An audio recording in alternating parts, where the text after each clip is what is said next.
This was the death of all the top dictators in history. In the last century, more than 100 dictators concentrated power across different continents.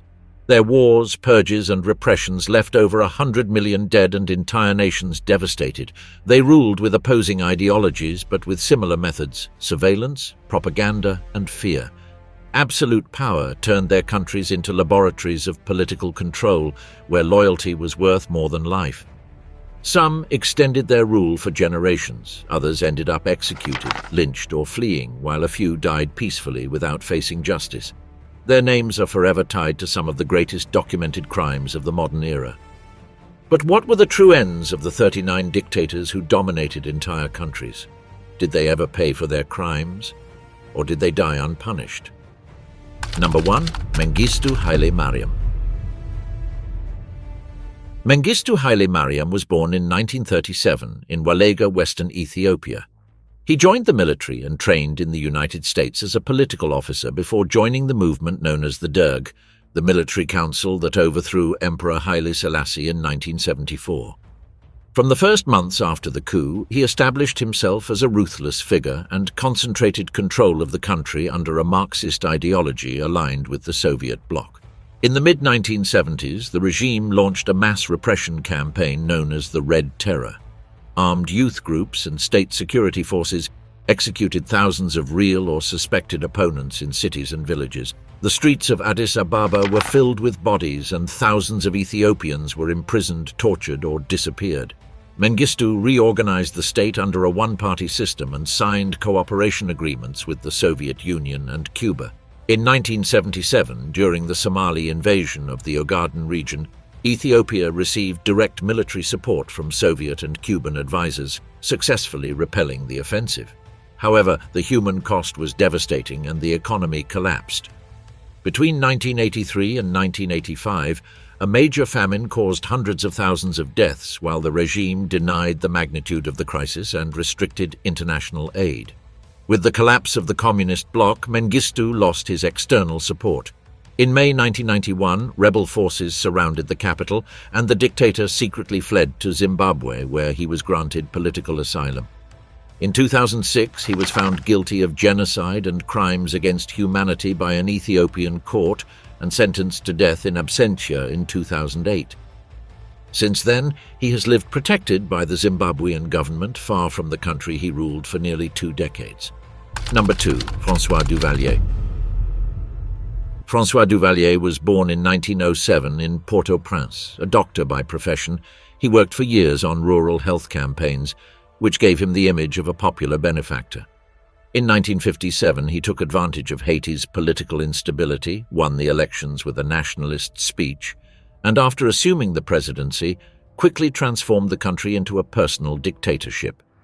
He eliminated rivals, purged the military, and created a paramilitary force loyal only to him, the Tonton Macoutes, which became the main instrument of state terror. Their members pursued, beat, and executed those considered enemies of the regime, installing fear as a means of social control. Duvalier also built an image of supernatural power. He self-proclaimed himself Papa Doc, linked his figure to voodoo, and presented himself as a divine envoy with authority over both the living and the dead. He controlled the press, organized mass events, and fostered an absolute cult of his own personality. During the Cold War, he appeared as a useful ally to the United States against communism in the Caribbean, which secured him economic support and political tolerance. Meanwhile, he looted the public treasury, accumulated property, and placed family members in key government positions. In his later years, sick and increasingly isolated, he prepared for a dynastic succession. In 1971, after 14 years of absolute power, he died at his residence in Port-au-Prince at the age of 63. The control of the country passed to his son Jean-Claude, known as Baby Doc, extending the dictatorship of fear under a new family legacy. Number 3. Joseph Stalin. Iosif Djugashvili, known as Joseph Stalin, was born in Gori, Georgia, in 1878. From a young age, he joined the Bolshevik movement, and after Lenin's death in 1924, he sidelined his rivals to become the supreme leader of the Soviet Union. He consolidated a totalitarian state in which the party, the police, and propaganda acted solely according to his will. Under his leadership, the 5-year plans were implemented to industrialize the country at any cost. This process included the forced collectivization of agriculture, which led to one of the worst famines of the 20th century, the Holodomor in Ukraine, where millions died from starvation. At the same time, political purges defined his regime. Thousands of officers, intellectuals, and citizens were arrested, sent to labor camps, or executed for alleged treason. During World War II, after the Nazi invasion of 1941, Stalin allied with the Western powers to defeat Germany. The victory solidified him as the leader of a superpower and marked the beginning of the Cold War while extending his influence over Eastern Europe. On March 1, 1953, he was found unconscious at his Kuntsevo residence, a victim of a stroke. He died 4 days later on March 5 at the age of 74. His funeral gathered crowds who bid farewell to the man who had ruled the Soviet Union with an iron fist and shaped the destiny of millions. Number 4. Mao Zedong.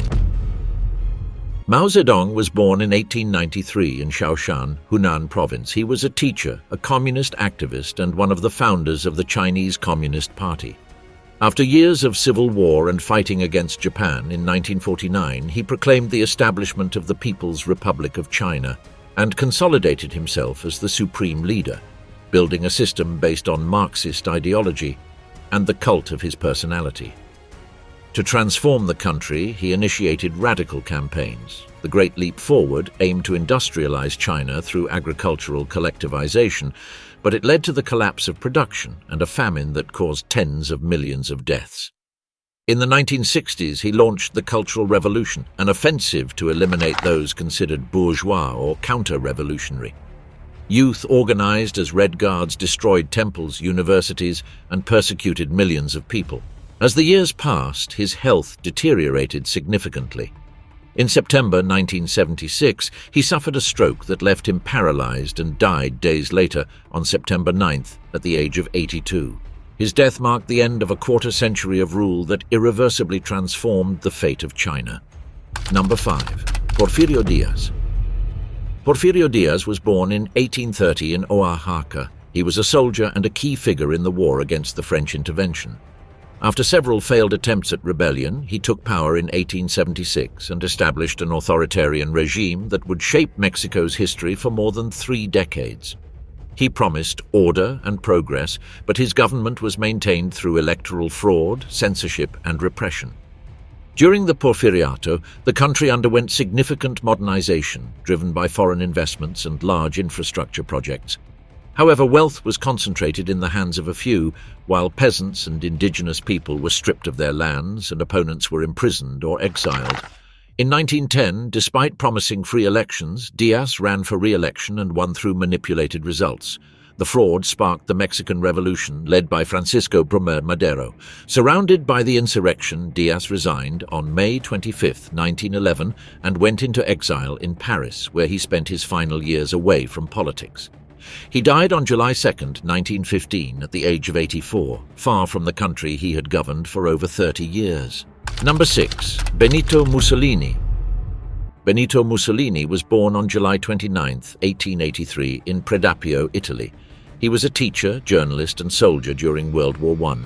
In 1919, he founded the Fasci di Combattimento, armed groups that used violence to impose their nationalist agenda. In October 1922, he led the March on Rome and was appointed Prime Minister by King Victor Emmanuel III. He quickly concentrated power, banned political parties, controlled the press, and established a personalist dictatorship that exalted his figure as Il Duce. In foreign policy, he sought to restore imperial greatness.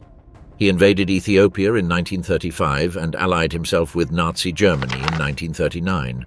However, World War II led to the collapse of his regime. In 1943, he was deposed after the Allied invasion of Italy.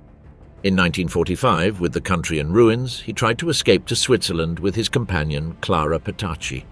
Both were captured by partisans in northern Italy. The next day, they were executed, and their bodies were taken to Milan, where they were hung upside down in Loreto Square. At the age of 61, the man who promised a new empire ended up exposed before his own people, sealing the violent end of Italian fascism. Number 7. Adolf Hitler. Adolf Hitler was born on April 20th, 1889 in Braunau am Inn, Austria. The son of a rigid civil servant and a protective mother, he grew up between discipline and frustration. He failed as an artist in Vienna and joined the army during World War I. The German defeat deeply marked him. In 1919, he joined the National Socialist Party and transformed a small extremist movement into a political machine. In 1933, he was appointed Chancellor, and in less than a year, he turned Germany into a totalitarian state. He promised to restore national pride and eliminate those he considered enemies of the country. He organized a propaganda system, monitored every aspect of society, and embarked on a military expansion that led the world to war. In 1939, he ordered the invasion of Poland, starting the global conflict.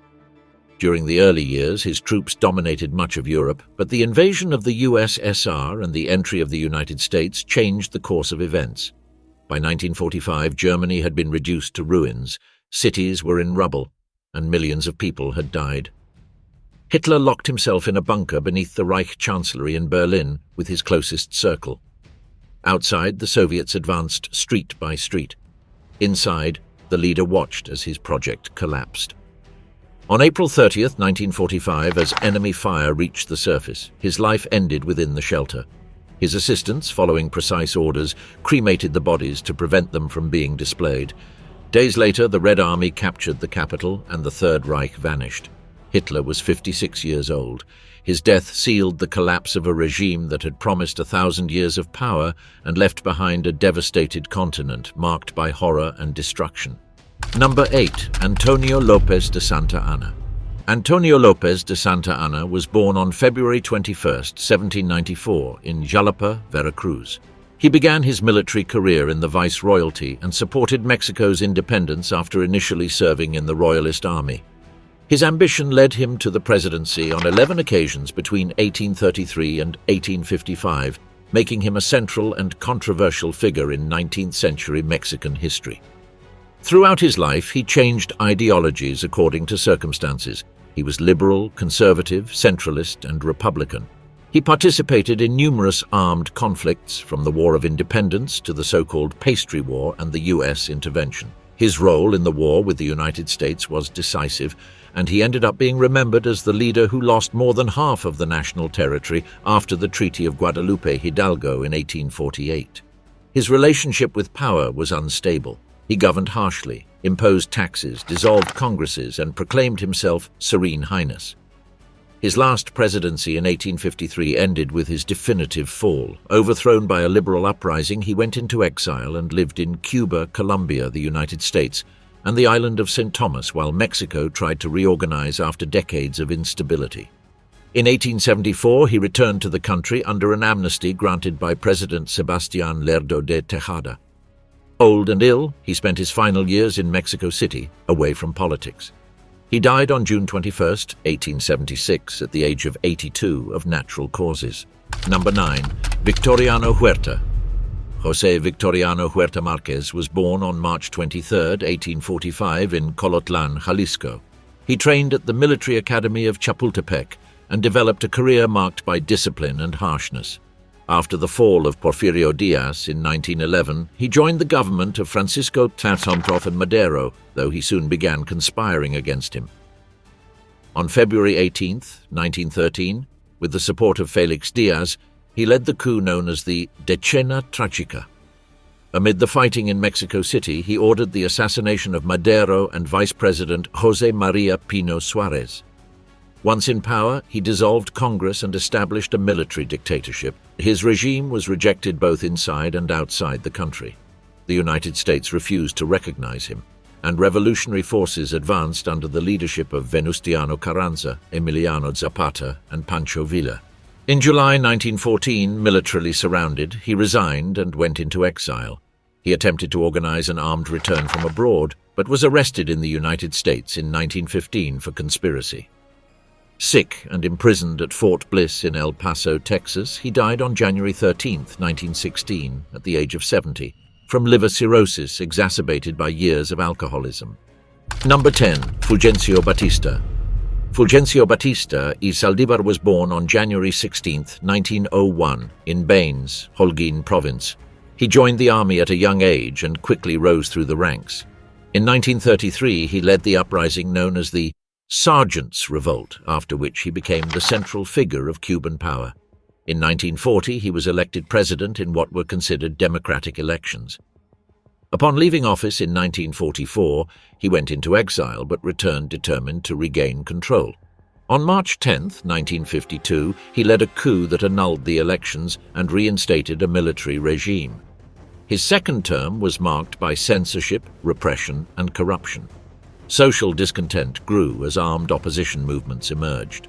By the end of 1958, the revolutionary guerrilla forces advanced toward Havana, and the military began to crumble. In the early hours of January 1, 1959, Batista left Cuba and went into exile. He first lived in the Dominican Republic, then in Portugal, and finally in Spain.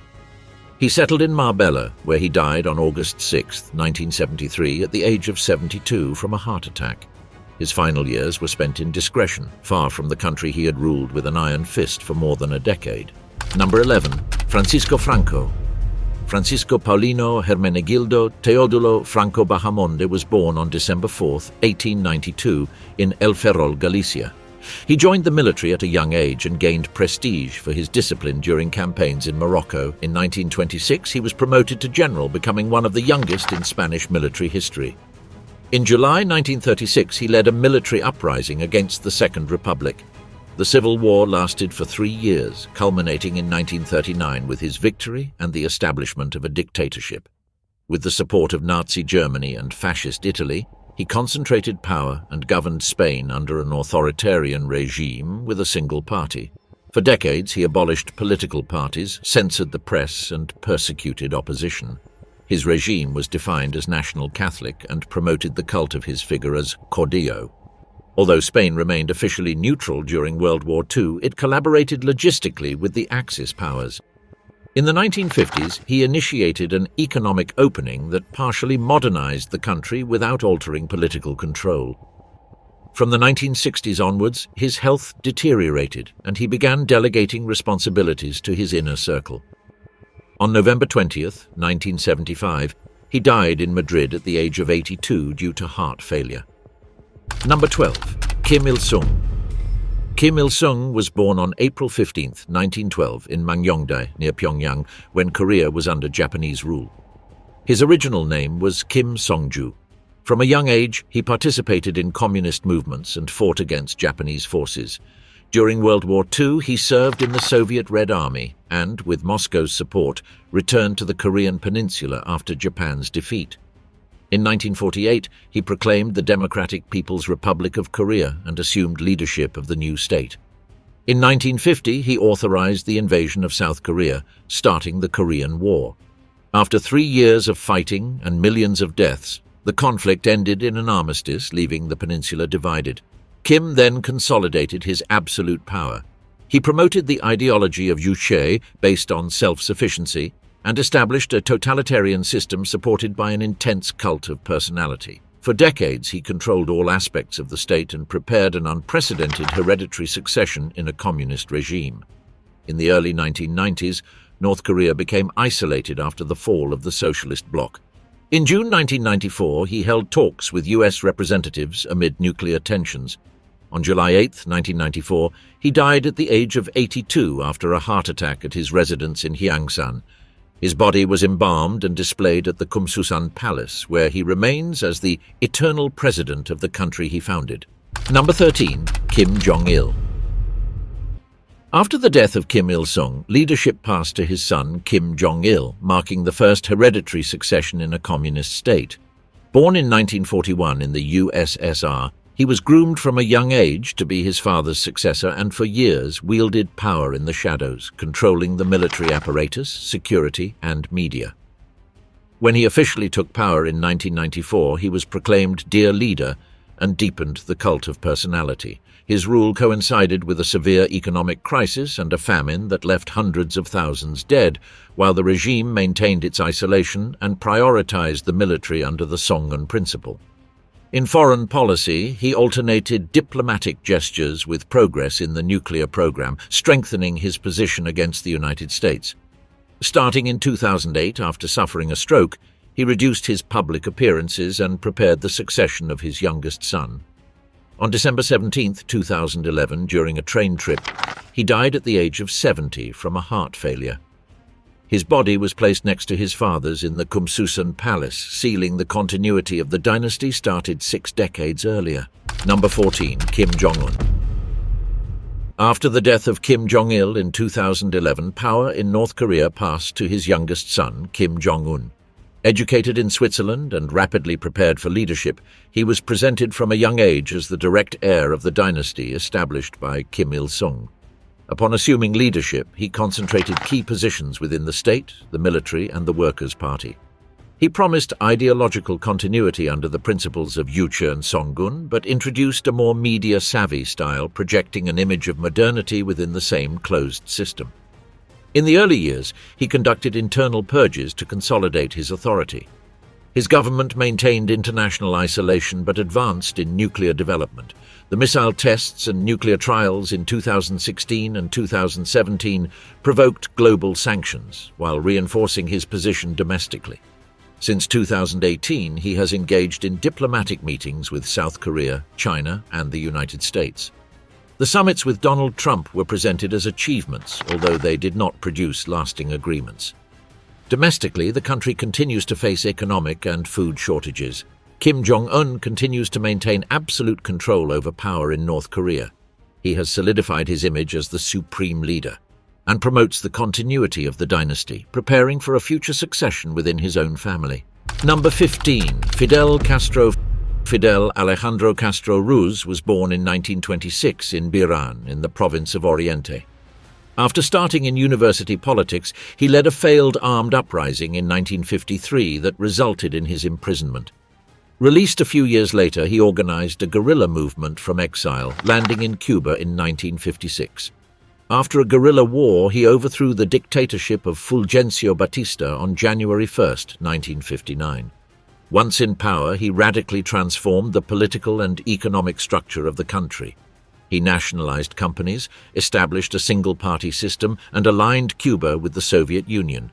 In the early years, he faced the Bay of Pigs invasion and the missile crisis, events that solidified his leadership during the Cold War. For decades, he maintained strict internal control and projected political and military influence in Latin America and Africa. His government promoted social programs in education and health, but it restricted political freedoms and persecuted dissent. After the collapse of the USSR, the country went through what was known as the Special Period, a deep economic crisis. In 2006, he temporarily transferred power to his brother Raúl for health reasons, and in 2008, he definitively handed over power. His final public appearances were rare, focusing on political and historical reflections. Fidel Castro passed away on November 25, 2016, at the age of 90. His body was cremated, and his ashes were taken across the island before being deposited in Santiago de Cuba, next to the mausoleum of José Martí. His death marked the end of an era that deeply transformed the history of the Caribbean and the Cold War. Number 16. Pol Pot. Saloth Sa, known as Pol Pot, was born in 1925 in Cambodia. After studying abroad and adopting Marxist ideology, he joined the communist movement and in 1963 became the leader of the group that would later be known as the Khmer Rouge. From the jungle, he organized a guerrilla movement against the Cambodian government, and in April 1975, after years of civil war, his forces captured Phnom Penh and established Democratic Kampuchea. The new regime abolished currency, closed schools, temples and hospitals, and emptied the cities. Millions of people were forced to work in the fields under a system of extreme collectivization. Any sign of opposition, education, or religion was punished by death. Between 1975 and 1979, between 1.5 and 2 million Cambodians died, nearly a quarter of the country's population. In 1978, the Vietnamese invasion ended his government. Pol Pot fled to the jungle and continued leading the Khmer Rouge from the Thai border, living in hiding for years under the protection of former allies. In 1997, he was arrested by his own movement and placed under house arrest. On April 15, 1998, at the age of 72, he died in custody in An Long Veng, just before being handed over to an international tribunal. His death marked the end of one of the darkest chapters of the 20th century, characterized by the systematic attempt to erase all traces of modern civilization in Cambodia. Number 17. Saddam Hussein. Saddam Hussein was born in 1937 in Al Auja, near Tikrit. In his youth, he joined the Arab Socialist Ba'ath Party, and after participating in a failed political plot, he spent several years in exile. He returned to Iraq after the Ba'athist coup of 1968 and began consolidating his power within the party and the security apparatus. In 1979, he assumed the presidency and became the dominant figure of the country. He pushed for modernization funded by oil, but at the same time, he established a system of extreme repression. In 1980, he ordered the invasion of Iran, starting an 8-year war with devastating human costs. By the end of the decade, his regime used chemical weapons against Kurdish populations, including the Halabja attack in 1988. In 1990, he invaded Kuwait, prompting the intervention of an international coalition. Although the 1991 defeat weakened his position, he managed to stay in power through fear, secret services, and a cult of his personality, defying international sanctions for years. In March 2003, a new invasion led by the United States brought an end to his regime. Captured months later in an underground hideout near Tikrit, he was tried for crimes against humanity by an Iraqi tribunal. The trial culminated in his execution on December 30, 2006 in Baghdad. His fall marked the end of one of the most feared dictatorships in modern Middle Eastern history. Number 18. Muammar Gaddafi. Muammar Gaddafi was born in 1942 in Sirte and trained at the military academy in Benghazi. Inspired by Arab nationalism, he led a coup in 1969 that overthrew King Idris I.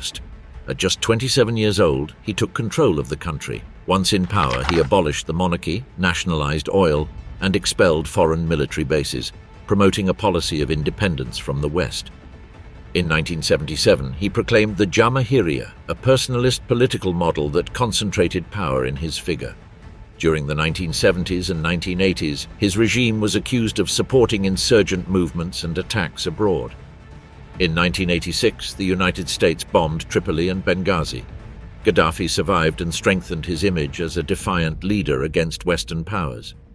Starting in 2003, he attempted to normalize international relations and open up the economy, but internal discontent grew due to corruption and absolute control over power. In February 2011, a rebellion broke out as part of the Arab Spring, leading to a civil war. While the rebels advanced with NATO's support, Gaddafi resisted from his hometown. On October 20, 2011, during the Battle of Sirte, he was captured after attempting to flee in a bombed convoy and died shortly afterward in custody. His death ended 42 years of rule and left Libya mired in prolonged political chaos.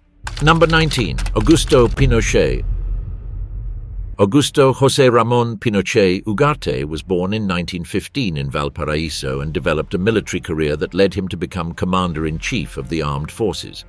In 1973, amid a deep political and economic crisis, he led the coup d'état that overthrew the socialist government of Salvador Allende.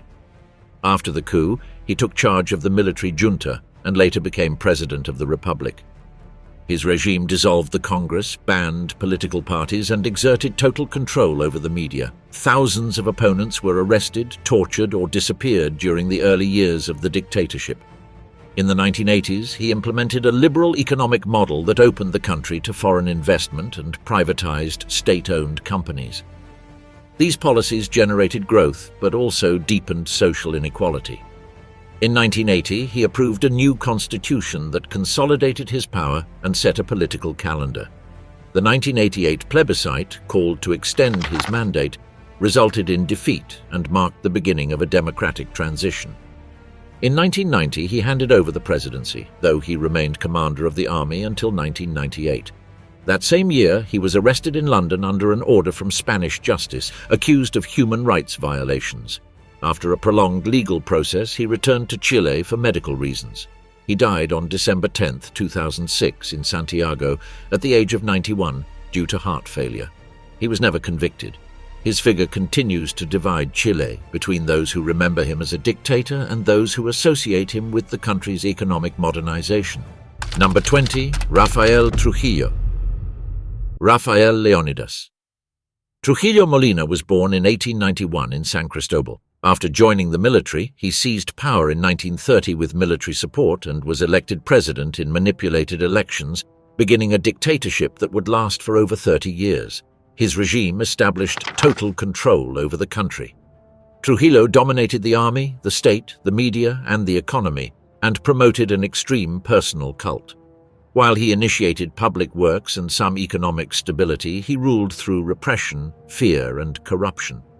One of the bloodiest episodes of his rule was the 1937 massacre, when he ordered the murder of thousands of Haitians along the border. Internationally, he maintained ambiguous relations, presenting himself as an ally of the United States during the Cold War, while persecuting his opponents both inside and outside the country. During the 1950s, his power began to erode.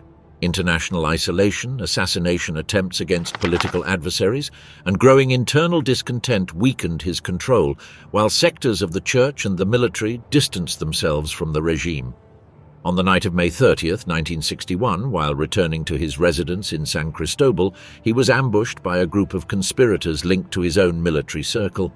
He died on the spot, bringing an end to one of the longest and most repressive dictatorships in Latin America. His death opened a period of instability that would mark the Dominican Republic during the following decade. Number 21. Idi Amin. Idi Amin Dada was born around 1925 in northwestern Uganda. After a limited education, he joined the British colonial army and continued his military career after independence, quickly rising through the ranks to become the commander-in-chief of the armed forces. In January 1971, he took advantage of President Milton Obote's absence to seize power in a military coup. Although his regime initially presented itself as nationalist, it soon turned into a dictatorship marked by violence. He dissolved parliament, governed by decree, and persecuted his opponents. Thousands of people were arrested and executed without trial. In 1972, he ordered the expulsion of tens of thousands of Asians of Indian descent, accusing them of controlling the economy. The confiscated properties were handed over to his military allies, which accelerated the economic collapse. Internationally, he adopted a hostile stance towards the West and cultivated alliances with authoritarian governments, strengthening his unpredictable and feared image. In 1976, he supported the hijackers of an Air France flight that landed in Entebbe, which triggered an Israeli military operation that severely damaged his international reputation. In 1979, after an invasion by Tanzanian troops and Ugandan rebel forces, his regime collapsed. Amin first fled to Libya and then settled in Saudi Arabia, where he lived in exile under the protection of the Saudi government. He died on August 16, 2003, in Jeddah, at the age of 78 due to renal failure. His death marked the end of the life of one of the most feared dictators of modern Africa. Number 22. Nicolae Ceaușescu. Nicolae Ceaușescu was born in 1918 in Scornicesti, Romania. He joined the communist movement at a young age and after World War II quickly rose through the ranks of the party. In 1965 he became General Secretary and in 1974 he assumed the presidency of the country. During his early years he gained international recognition by distancing himself from Moscow, but his government eventually turned into a personalist dictatorship. He implemented a system of mass surveillance, banned dissent, and promoted a cult of personality around himself and his wife Eleanor, who also accumulated political power. By the late 1970s, the economy collapsed due to foreign debt and forced industrialization. To repay the debt, he imposed severe cuts to consumption, leading to shortages of food, energy, and medicine. Social discontent spread, although it was violently suppressed. In December 1989, protests erupted in Timisoara and quickly spread across the country. Ceaușescu attempted to regain control with a televised speech, but he was publicly booed, signaling the final collapse of his authority.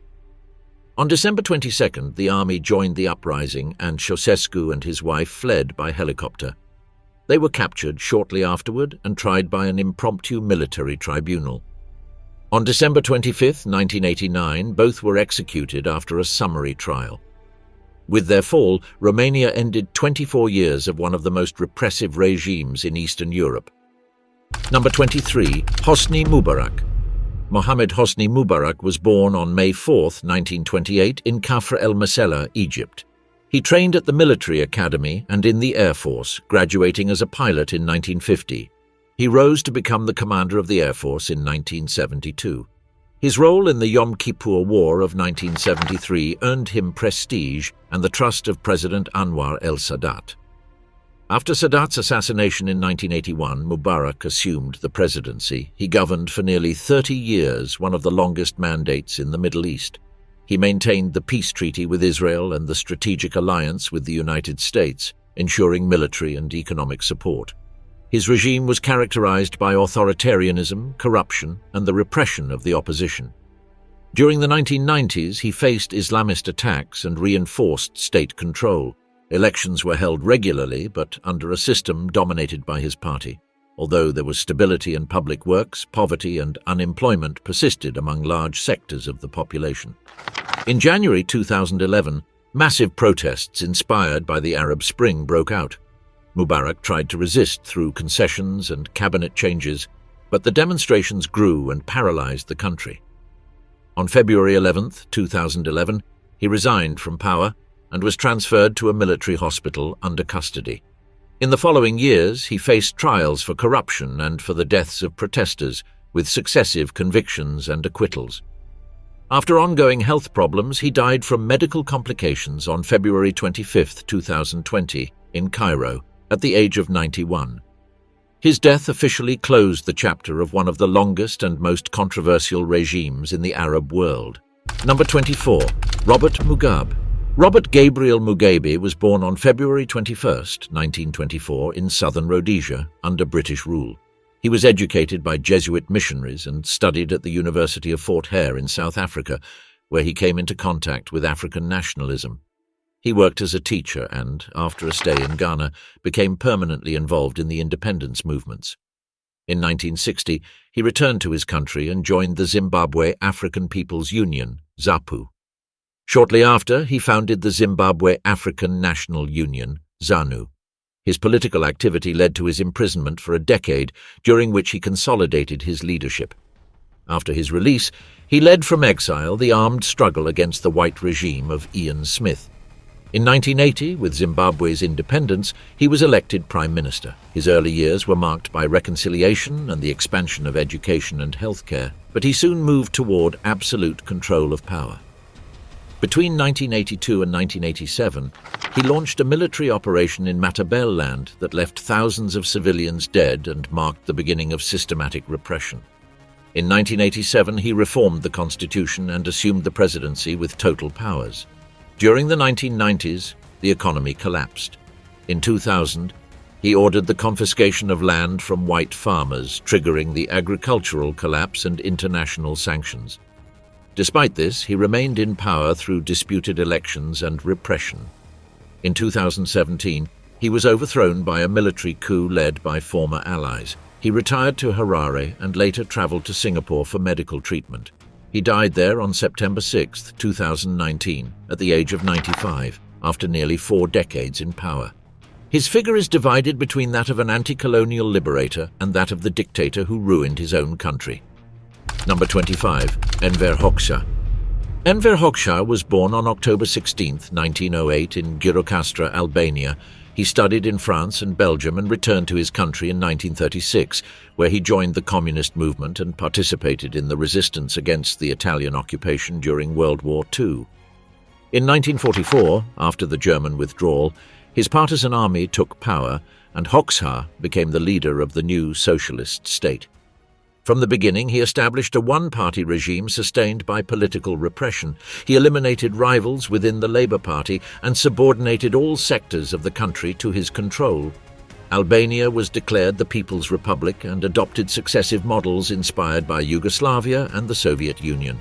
Thousands of opponents were arrested, sent to labor camps, or executed. In the 1960s, he broke with Moscow and aligned himself with Mao Zedong's China. Later, he also distanced himself from Beijing, completely isolating the country. For almost 4 decades, Albania remained closed off from the world. The borders were mined, religion was banned, and hundreds of thousands of bunkers were built out of fear of an invasion. The state-controlled economy collapsed and the population lived under strict rationing. Hoxha promoted total autarky, proclaiming ideological self-sufficiency, which made Albania one of the poorest and most controlled nations in Europe. In his final years, his health deteriorated due to diabetes and heart problems. He handed over part of the power to Ramiz Alia, his designated successor.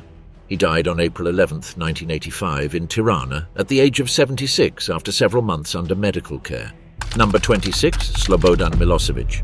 Slobodan Milosevic was born on August 20, 1941, in Požarevac, in what was then Yugoslavia. He studied law at the University of Belgrade, where he met Mirjana Markovic, his future wife and influential political ally. He began his career in the Yugoslav Communist Party and gradually rose to positions of power. In 1987, he became the leader of the Serbian Communist Party and 2 years later, President of the Socialist Republic of Serbia. His nationalist rhetoric propelled him to power in a country marked by ethnic and religious tensions. Under his leadership, the most bloody conflicts in Europe since World War II developed. Between 1991 and 1999, Yugoslavia fragmented in wars that affected Croatia, Bosnia, and Kosovo. Serbian forces were accused of ethnic cleansing, deportations, and massacres against civilians. Milosevic denied direct responsibility, although his name became synonymous with the crimes of the Balkan Wars. In 1999, following NATO's military intervention, his power began to crumble. International sanctions worsened the economic crisis and social discontent grew. In 2000, after elections deemed fraudulent, massive protests ousted him. He was arrested shortly afterward. In 2001, he was extradited to the International Criminal Tribunal for the former Yugoslavia to face charges of war crimes and crimes against humanity. He defended himself personally, claiming a political conspiracy. The trial did not reach a conclusion. On March 11, 2006, at the age of 64, he was found dead in his cell, a victim of heart failure. Number 27, Antonio de Oliveira Salazar. Antonio de Oliveira Salazar was born on April 28, 1889, in Vimeiro, Portugal. The son of farmers, he entered the seminary with the intention of becoming a priest, but he abandoned religious life to study economics at the University of Coimbra. In 1921, he was elected as a deputy, although he only remained in Parliament for 1 day, showing little interest in parliamentary politics. His rise came in 1928, during a severe national crisis, when President Oscar Carmona appointed him Minister of Finance. With strict discipline, he balanced the budget and gained a reputation as an austere administrator. In 1932, he was appointed Prime Minister and established the Estado Novo regime, a corporatist dictatorship based on authority, Catholic morals, and nationalism. For more than 3 decades, he ruled Portugal with absolute control. He dissolved political parties, censored the press, and suppressed opposition through the secret police, the PIDE. The country remained isolated from European turmoil, which allowed him to maintain the colonial empire in Africa and Asia. During World War II, he maintained calculated neutrality, collaborating with the Allies and exporting tungsten to Germany. After the war, he resisted international pressure to democratize the country and continued defending the Portuguese colonies even when other powers were withdrawing. In 1968, he suffered a cerebral hemorrhage that forced him to step down. However, President Américo Tomás did not officially inform him of his removal, and Salazar spent his last 2 years believing he was still in power. He died on July 27, 1970, in Lisbon at the age of 81 after a prolonged convalescence. Number 28, Alfredo Stroessner. Alfredo Stroessner was born on November 3, 1912, in Encarnacion, Paraguay, to a German immigrant father and a Paraguayan mother. He joined the military at the age of 16 and fought in the Chaco War, where he gained recognition for his discipline. He quickly rose through the ranks and by 1951 was the commander-in-chief of the armed forces. On May 4, 1954, he led a coup against President Federico Chávez. After securing control of the country, he assumed the presidency and consolidated an authoritarian regime that lasted for 35 years, becoming one of the longest-serving dictators in Latin America. His government was sustained by the military, the Colorado Party, and the political police. Repression was constant. Thousands of opponents were imprisoned, tortured, or disappeared. At the same time, he maintained the appearance of institutional stability through regular elections with overwhelming results in his favor. During the 1960s and 1970s, he promoted infrastructure and modernization projects, such as the Itaipu Dam with Brazil. These advances secured the support of local elites and the backing of the United States as an anti-communist ally, although corruption, clientelism, and censorship marked his entire tenure. By the late 1980s, discontent within the armed forces and international pressure weakened his power. In February 1989, he was overthrown in a military coup led by General Andrés Rodriguez, a former ally and son-in-law. Stroessner went into exile in Brazil, where he lived under government protection until his death. He passed away on August 16, 2006, in Brasilia, at the age of 93 due to pneumonia. His name became associated with authoritarianism, but also with one of the longest periods of stability in Paraguayan history. Number 29. Anastasio Somoza Debayle. Anastasio Somoza Debayle was born on December 5, 1925 in León, Nicaragua, into the family that would rule the country for over 4 decades. The son of Anastasio Somoza Garcia and the brother of Luis Somoza Debayle, he was trained at the United States Military Academy at West Point and returned with a solid military education. In 1967, after the death of his brother, he assumed the presidency. He governed until 1972, and after a brief interlude during which he held power behind the scenes, he returned to office in 1974. During his terms, he concentrated wealth and power in his family and a small circle of allies. He maintained a close relationship with the United States, while domestically, repression and corruption fueled growing social discontent. In 1972, a devastating earthquake struck Managua. Although international aid was immediate, much of the funds were diverted to personal and family interests, accelerating the opposition, which was organized around the Sandinista National Liberation Front, FSLN. In 1978, the assassination of journalist Pedro Joaquin Chamorro sparked massive protests. The conflict escalated into a civil war that culminated with the Sandinistas entering Managua in July 1979. Somoza fled with his family, first to Miami and later to Paraguay. In exile, he attempted to maintain political influence, but on September 17, 1980, he was assassinated in an ambush by an armed commando. His death marked the end of the dynasty that had controlled Nicaragua for over 40 years, a period characterized by repression, privilege, and absolute power. Number 30. Mobutu Sese Seko. Mobutu Sese Seko was born on October 14, 1930, in Lisala, in Belgian Congo. After working as a clerk, he joined the colonial army. Following independence in 1960, he participated in the coups that marked the instability of the country, and in 1965 he seized power by overthrowing President Joseph Kasavubu. He renamed the country as Zaire and established a personalist leadership based on the ideology of authenticity. He changed names, symbols, and even his own name, presenting himself as the embodiment of national pride.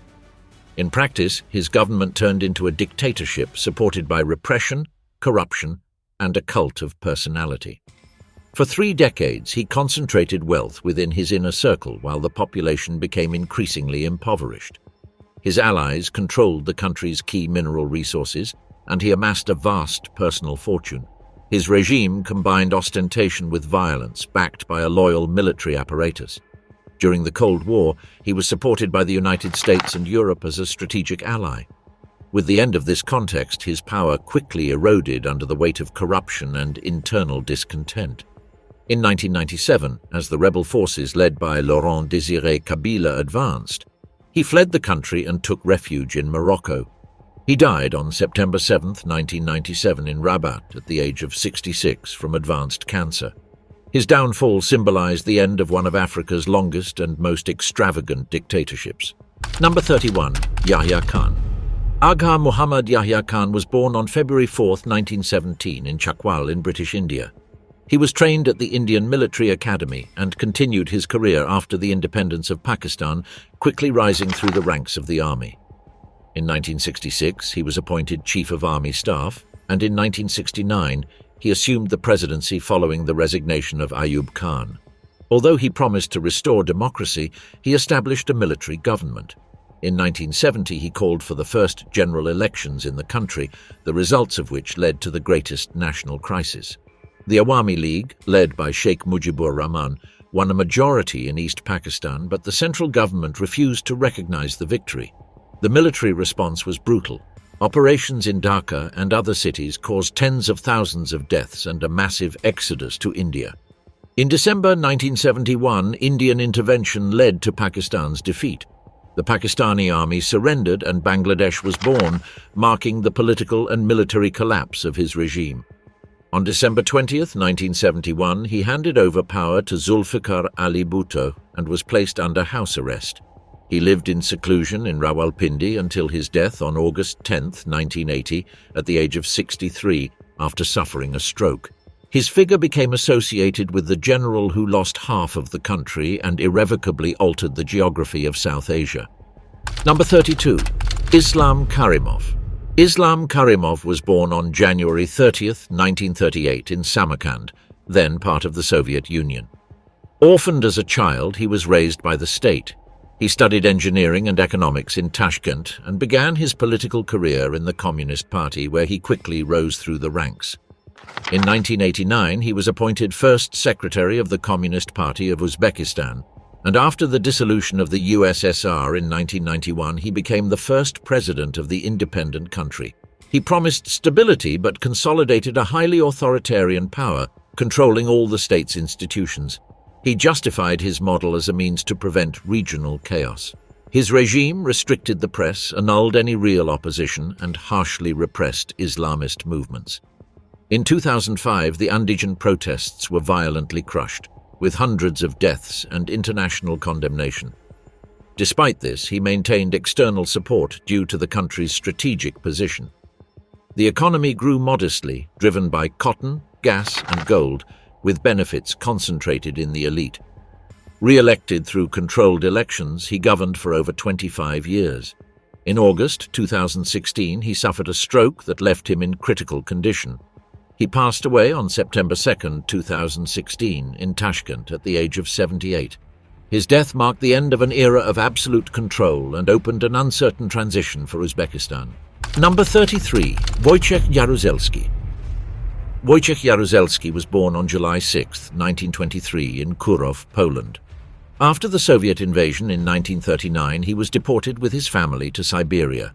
In 1943, he joined the Polish army under Soviet command, beginning a military career that led him to participate in the liberation of Warsaw and the final offensive against Germany.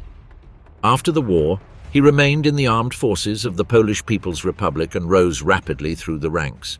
In 1968, he was appointed Minister of Defense, and in 1981 he became Prime Minister and General Secretary of the ruling party at a time of severe economic crisis and the rise of the Solidarity trade union movement. On December 13, 1981, he imposed martial law. Civil liberties were suspended, the army occupied the streets, and thousands of opposition figures were arrested. He justified the measure as an attempt to prevent a Soviet intervention, although it was heavily criticized both domestically and internationally. In the late 1980s, he accepted a negotiated transition. In 1989, Solidarity was legalized and semi-free elections were held. Jaruzelski resigned the presidency in 1990, marking the end of communist rule in Poland. In the years that followed, he faced legal proceedings for the repression, but was never convicted. He lived in retirement until his death on May 25, 2014, in Warsaw at the age of 90, after a long illness. Number 34. Ferdinand Marcos. Ferdinand Edralin Marcos was born on September 11, 1917, in Surat, Philippines. He studied law at the University of the Philippines and served in the army during World War II, presenting himself as a resistance hero, although many of these claims were questioned. After the war, he began his political career. He served as a congressman, senator, and in 1965 won the presidency with promises of development and stability. He initiated public works and modernization programs, but increasing debt and corruption quickly eroded his legitimacy. In 1972, he declared martial law, citing a communist threat. He dissolved Congress, censored the press, and imprisoned thousands of opposition figures, including Benigno Aquino Jr. Martial law allowed him to extend his rule and consolidate personal power while his family amassed a huge fortune. Although he formally lifted martial law in 1981, political control remained intact. In 1983, the assassination of Aquino sparked massive protests and turned his widow, Corazon Aquino, into the primary symbol of the opposition. The 1986 elections, widely denounced as fraudulent, triggered the People Power Revolution. The military withdrew its support, and on February 25th, Marcos fled the country with his family, exiling himself in Hawaii. He died on September 28, 1989, at the age of 72 from heart complications. Number 35. Jean-Claude Duvalier. Jean-Claude Duvalier was born on July 3, 1951, in Port-au-Prince, Haiti. The son of dictator François Duvalier, he grew up in a regime marked by fear and absolute control, sustained by systematic repression and the Tonton Macoute militia. In 1971, at just 19 years old, he assumed power after his father's death, becoming the world's youngest head of state at the time. His rise did not change the system he inherited. Although he promised moderate reforms, he maintained the same repressive apparatus. Political control was concentrated in his figure and his inner circle. His mother, Simone Ovid, influenced the early years of his government, but soon Jean-Claude consolidated his personal authority. During his rule, corruption reached extreme levels. Personal fortunes multiplied while the country remained mired in poverty. In 1980, his lavish wedding to Michelle Bennett, a woman from Haiti's high society, caused outrage. The event cost millions in a country suffering from hunger and massive unemployment. The marriage symbolized the union of economic elites with the political power of the regime. Despite efforts to present a more modern image to the outside world, human rights violations continued. Reports of torture, killings, and persecutions were constant. Over time, popular pressure grew, and in 1986, a popular uprising forced him to flee the country. He escaped with his family to France, where he lived in exile for over 2 decades. In 2011, he unexpectedly returned to Haiti. He claimed that he wanted to contribute to the country's reconstruction after the 2010 earthquake, but he was met with accusations of corruption and crimes against humanity. He died on October 4, 2014, at the age of 63 in Port-au-Prince from a heart attack. His death marked the end of a dynasty that left fear and misery in the modern history of Haiti. Number 36. Yakubu Gowon. Yakubu Gowon was born on October 19, 1934, in Kanké, northern Nigeria. He joined the army in 1954 and continued his career after Nigeria's independence in 1960, rising quickly through the ranks of the armed forces. In 1966, after a series of coups, he assumed the leadership of the country at just 31 years old. His central goal was to preserve national unity in a state marked by deep ethnic and religious divisions. In 1967, the eastern region declared the Republic of Biafra. Gowon ordered a military intervention to prevent secession, starting a civil war that lasted until 1970 and left hundreds of thousands dead due to combat, famine, and blockades. The conflict deeply scarred Nigeria. After Biafra's defeat, he promoted a policy of reconciliation under the slogan, "No victor, no vanquished." He spearheaded reconstruction efforts and reorganized the country into 12 states to reduce internal tensions. During his government, Nigeria benefited from the oil boom, though allegations of corruption and military power concentration also emerged. In 1975, he was overthrown in a coup while abroad. He went into exile in the United Kingdom, where he studied political science, and later returned to Nigeria after receiving an official pardon. Since then, he remained away from active politics, dedicating himself to humanitarian and religious activities.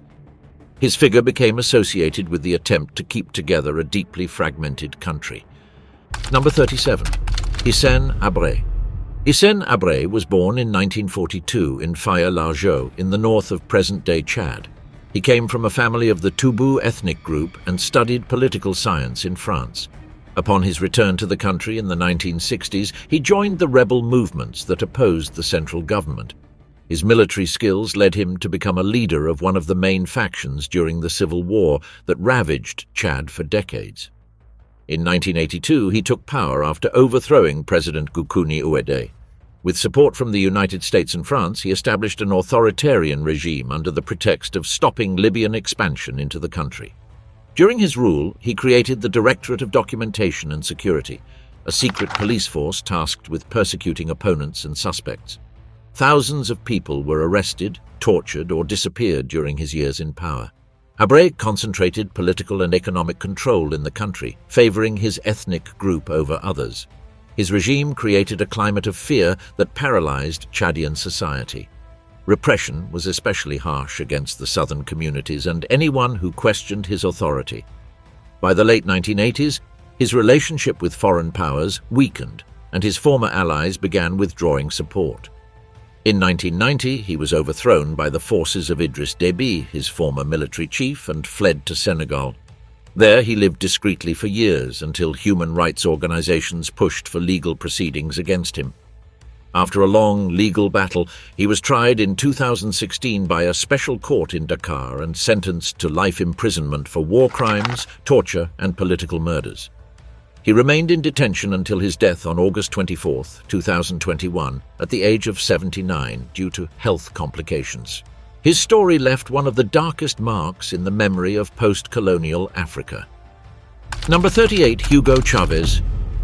Hugo Rafael Chavez Frias was born on July 28, 1954, in Sabaneta, Barinas State, Venezuela. The son of rural teachers, he grew up in humble surroundings. From a young age, he showed interest in politics and Latin American history, particularly in the figures of Simón Bolívar and Ezequiel Zamora. He entered the military academy in 1971 and graduated as an officer in 1975, standing out for his discipline and oratory skills. During the 1980s, he founded the Bolivarian Revolutionary Movement 200, a clandestine organization within the military that sought to reform the political system. In 1992, he led a failed coup attempt against President Carlos Andrés Pérez. He was imprisoned for 2 years and released thanks to a presidential pardon. From then on, he became a public figure who capitalized on social discontent. In 1998, he won the election with a speech against the political and economic elite. He promised to rebuild the country and, in 1999, pushed for a new constitution that consolidated his power. His government was defined as a Bolivarian revolution and adopted an anti-American stance, aligning with Cuba and other Latin American countries. During his tenure, he nationalized key sectors, launched social programs funded by oil, and concentrated authority in his figure. Despite his popularity, his administration was marked by polarization, media censorship, and constant confrontations with the opposition. In 2011, he announced that he had a serious illness. He underwent several surgeries in Cuba and continued governing from abroad. In December 2012, he traveled again to Havana for treatment, not appearing in public again. On March 5, 2013, Vice President Nicolás Maduro announced his death in Caracas at the age of 58. The entire country went into mourning, and disputes over his legacy began.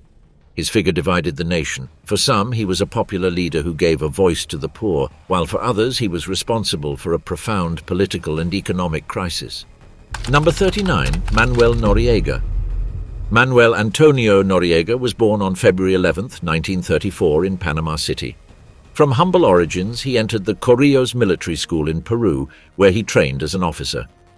Upon returning to Panama, he joined the National Guard and earned the trust of General Omar Torrijos, the leader of the military government that had controlled Panama since the late 1960s. During the 1970s, Noriega became the head of intelligence and accumulated considerable power within the military apparatus. He maintained relationships with foreign agencies, particularly the CIA, which saw him as an ally in the fight against communism in Central America. However, he also built networks of corruption and became involved in drug trafficking, which deteriorated his international image. After Torrijos' death in 1981, Noriega assumed de facto control of the country, although he never officially held the presidency. He governed through subordinate presidents and consolidated his power through fear, repression, and control of institutions. His regime was accused of manipulating elections and eliminating opponents, including the doctor and politician Hugo Spadafora, whose assassination in 1985 caused outrage both within and outside the country. Tensions with the United States grew when Washington accused him of drug trafficking. In December 1989, the U.S. military launched Operation Just Cause and invaded Panama. Noriega sought refuge in the Apostolic Nunciature, where he remained surrounded for several days until surrendering. He was transferred to the United States, where he was convicted of drug trafficking and money laundering. He served successive sentences in prisons in the U.S., France, and Panama. In 2017, after suffering a serious illness, he was hospitalized in Panama City, where he died on May 29th of that year, at the age of 83. His fall marked the end of an era of military dictatorships and paved the way for a new political era in the country. These were the outcomes of 39 men who concentrated absolute power in various countries. Some died while still in power, others were executed, captured, or forced into exile, and several lost power and continued living far from the positions they once controlled. Their regimes came to an end at different times and under varying circumstances, but the decisions they made continued to influence millions of people for decades. Each of them left behind a country marked by the consequences of their rule even after they left power.